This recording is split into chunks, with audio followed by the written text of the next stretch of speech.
kar chuny jaluo. Matuch e kor gwenge gi Roda Odhiambo.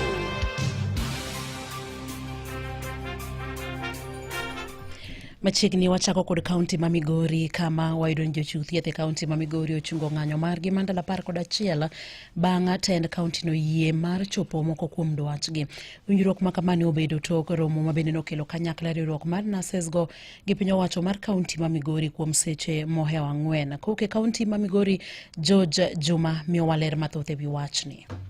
Bang' bedo kod twak kod tend kaunti ma Migori twak mane okawo kinde malo seche 4, nurses ma kaunti ma Migori mandos bede ng'anyo kuom kinde mandalo 11 mokalo giko to chungo ng'anyo kendo yie dok e tich. Chungo ng'anyo biro bang' tend kaunti ma Migori chopo moko dwaro mag nurses mando miyo ne gidhi ng'anyo. Ni thieth kichiwo gi nurses chakre kawuono dhi dok mbele kendo wakwayo nurses waduto te mar Migori County ni mondo doge tich e seche mag 24. Gidhi ng'anyo to wasebedo kuwa wuoyo kendo adodok ne gero kamano ni odiochieng' ma kawuono watimo winjruok e weche manyocha gidwaro kendo weche giendi wadhi chako timogi. Moko nitie manyocha wachako timo tich abich mokadho ka promotion letters barupegi mag promotion osechako wuok. Jagoro marwuok no man nurses e kaunti ma Migori Ezekiel Mbira mane wuoyo bang' romo margi koten kaunti ma Migori ne wacho ne gichungo ng'anyo nikech mokuom gigo maende gidwaro mondo ten kaunti ma Migori kotimnegi koro osechopi ka moko bende ten kaunti ma Migori osingo timo. Wachungo ng'anyo ni kaluwore gi weche mosebedo ka thago nurses mag Migori mar promotion. Kawuono employer osechako chiwo kang' kendo osechako chiwo ranyisi mar ni nurses mosebedo ka nitiere job group moro kuom higni mathoth osechako yudo barupegi. Mbira wani moko kuom dwaro margi mapok otim kod ten kaunti ma Migori bende gichopo winjruok kendo gikete andika ne ibiro tim kod ten kaunti ma Migori e kinde mabiro. Kaluwore gi weche mar return to work formula mar 2017, sirikand Migori oyie gi nurses e dwarogi ne gibiro chiwo chenro machal kamano kendo chudo duto te maluwore gi winjruok manotimore 2017 no bobedo ka gichulo. And hopefully by tomorrow all the nurses who are due for promotion shall have received their letters, because we received information from the board that quite a number of them had been signed and even the signing was continuing today. Other grievances mentioned earlier, we have set timelines beginning from this financial year and also other subsequent financial years whereby we are going to put the money in the budget. Jatend migao mathieth e kaunti ma Migori Kalibo Pondi kod jakom mar kamiti mathieth e od bano ma Migori Tobias Okelo ne osingo ne gidhi keto omenda mar chopo dwaro mag nurses. Chiwo kendo assurance ni kaka watimo winjruok e andika sirikal mar His Excellency Dr. Chila Yako osechung' kod jotich ahinya jotich matiyo osiptal kendo wechego wabro timogi mana kaka ondiki kaluwore gi telo mar His Excellency Dr. Chila Yako. Duto mane giwinjore ma osekete tim dhi bedo kare. En gombo wa kendo en dwaro wa pile pile ni joge wayud thieth mana kaka pile wadwaro kuonde ma wantie, to bende nyaka wachak wagudugo wang'e welfare mag joge wa matiyo machiwo thieth. Koro kane wayudo kendo wawinjo ni nurses wa koro yie mondo mi odoge tich en moro makende. Wang'eyo ni supplementary budget biro mbele ka, an kaka jakom mar health my assembly ma represent the committee mar health sani, anyalo assure the team both in the department to gi jotendwa mag nurses ni kamano biro mowinjore gima ne owinjoruno manie budget no wabiro lobby mondo mi wakal mondo joge wayud hakigi kaka owinjore, so that kik wakos ma wawe moko miyo joge wa thieth makare ma owinjore. Okang' ma okaw kod nurses ma chungo ng'anyo okelo fuong'ruok ne oganda ma yande manyo thieth e stendego mag piny owacho mandos biro kok yudo thieth nikech ng'anyo mar nurses e kinde mandalo 11 mokalo. Ne Nyakalondo mar Moi Koke kaunti ma Migori, an George Juma. Komachielo ni riwruok mar jochiw thieth e pacho kae medo sayo mokalo piny owacho kokalo kuom migawo mar thieth kuom deko ndiko e tich jochiw thieth mago mabiro osebedo katiyo bwo chenro mar Universal Health Coverage. Kotel gi kod jagoro mar riwruok mar lakteche mano Laktar David Atela giwacho ni jochiw thieth go osebedo kakale midhiro mathoth kamoting'o deko mar osara kanyakla kod lwasi mokni kare kinde mabende gitiyo. Verifications are the outcome that is being done. It should not be done in perpetuity. It should be completed.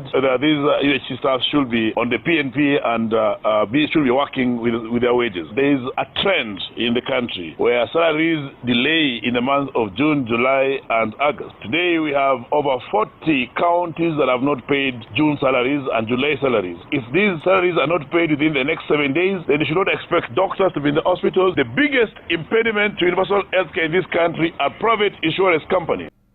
Weche gino sir kod jakom mar riwruok mar jochiw thieth kata clinical officers mano Peterson Wachira mabende wacho ni kapo ni piny owacho biro koso ndiko e tich jochiw thieth mabende osebedo katiyo bwo chenro mar Universal Health Coverage to gibro dok e ng'anyo kochopo kanyo dwe manyien. Over the past around 8 months, the UHC health workers have been on strike. They have also been holding demonstrations on a weekly basis. There seems to be deliberate delay. We are here to demand. Our expectation is that by 1st of September, the UHC staff should have been confirmed and backdated to 1st of July. And if that does not happen, we are going to resume our weekly demonstrations.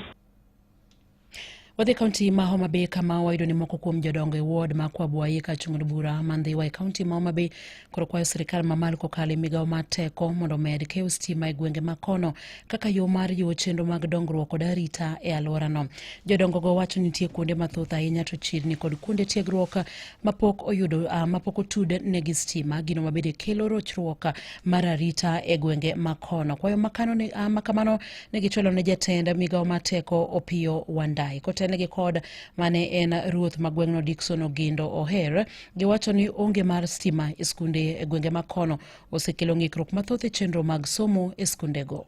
Sirikal kwayo taya onge Kwabwayi, skunde mang'eny onge taya. Kidhi Nyarandi, kidhi Omuga, kidhi Mbani, Osogo, kundego onge taya te. Omiyo nwakwayo minista moro mocho yien manyien. Chake titi Kwabwayi ka. Opiyo Wandayi, jaugenya, chok thurwa kae Kwabwayi, ine kaka wan gi tabu. To wasego report, to kata ng'abi limo onge. E sikunde waduto te, mei Kwabwayi, onge taya. Marawere timongo somo masani, onge taya. Kagiloso romo bende no bagi e chiro makonyango rabuor e Kwabwayi ward. Jojo Chido kod coordinator Elias Oyamo wacho ni onge mar stima e gwenge makono osenyayo timbe mag njore e Kwabwayi.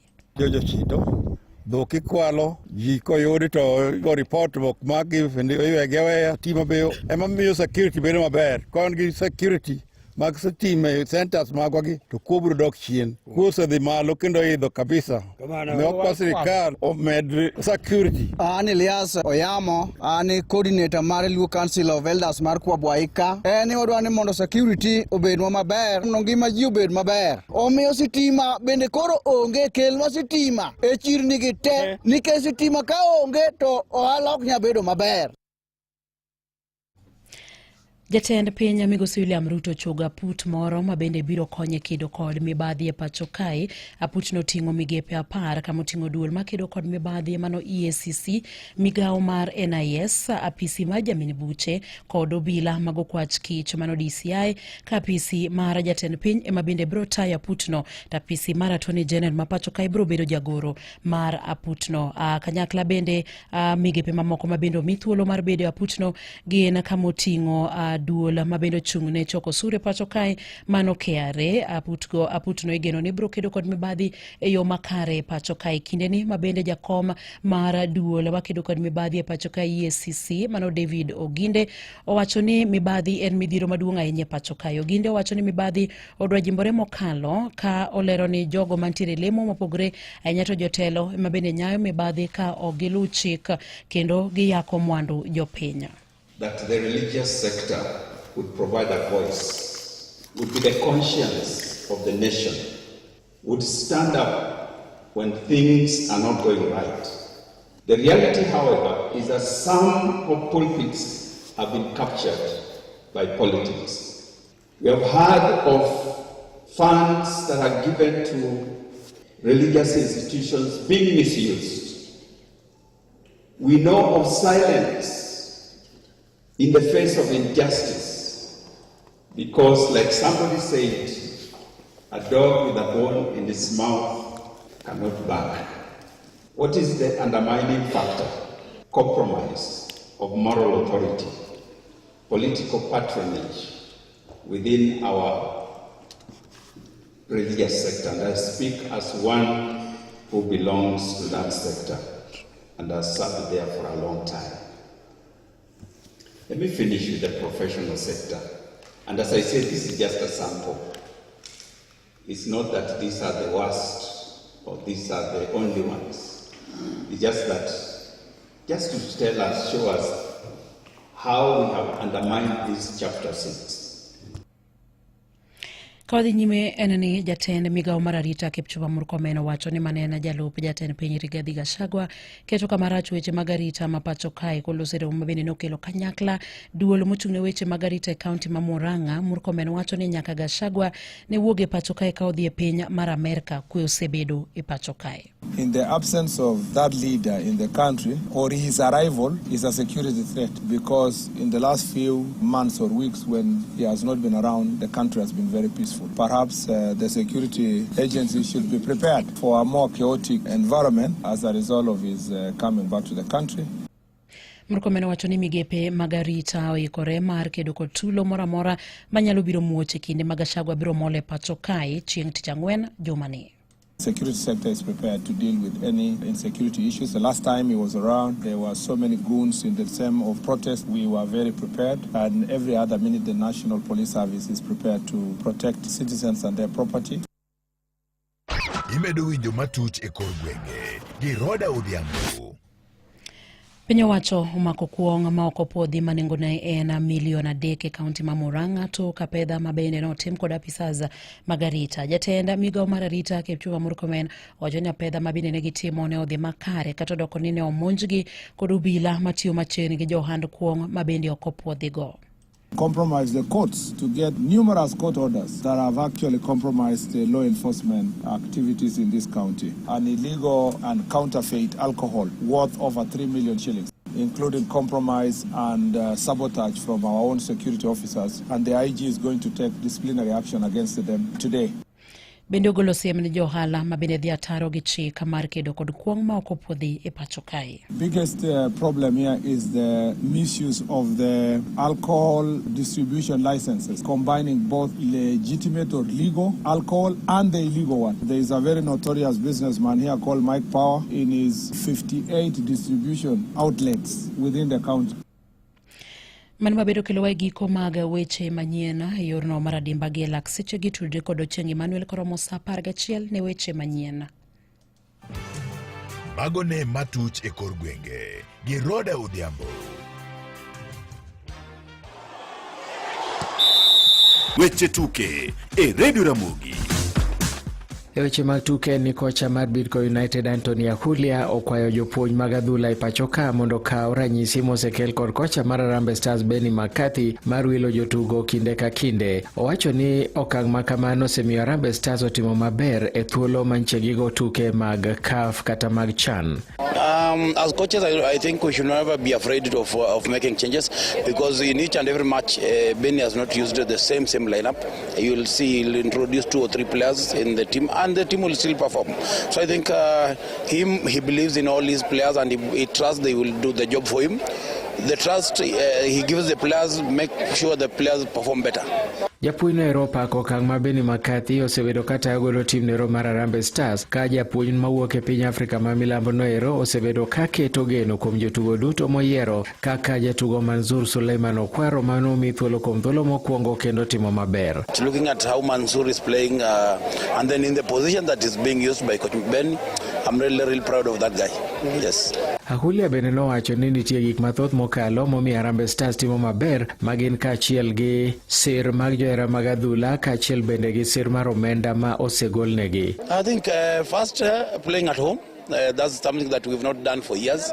And then again, the crowd, the support Kenyans are giving the boys. And then, of course, the monetary part also. And I also believe they are really getting good training from Coach Benny, because he's really done a tremendous job with the team. Michael Olunga Foundation Academies ma jotugo manie Boeing 16 e pacho ka dhi nyime gi temruok ka gimanyo jotugo ma ginyalo lwake foundation no ero. Kaluwore gi director mar Mofa Aolo Mondi nomedo wacho ni chenro ma kamano en achiel kuom yore mag manyo talanta manie kor gwenge kendo konyo gi yudo thuolo mag dhi e pinje maoko. Sani ero temruok dhi nyime boma ma Kisumo kaeto bang'e no ero gibiro dhi e gwenge mamoko ma Thurka. We are trying to get the talent that actually match Mofa's philosophy. Earlier on, we used to do it in the high school games, primary and the JSS, but we realized that something was missing. Can't make it to all sub-county school games. Umondi nomedo wacho ni dwaro margi en mar neno ni jotugo koyudo sir mar somo kaachiel bende giyudo timbe ma ginyalo gochonegi e pinje ma oko kata timbe manie lig maduong' ma pacho ka. A better platform for them to showcase their talent.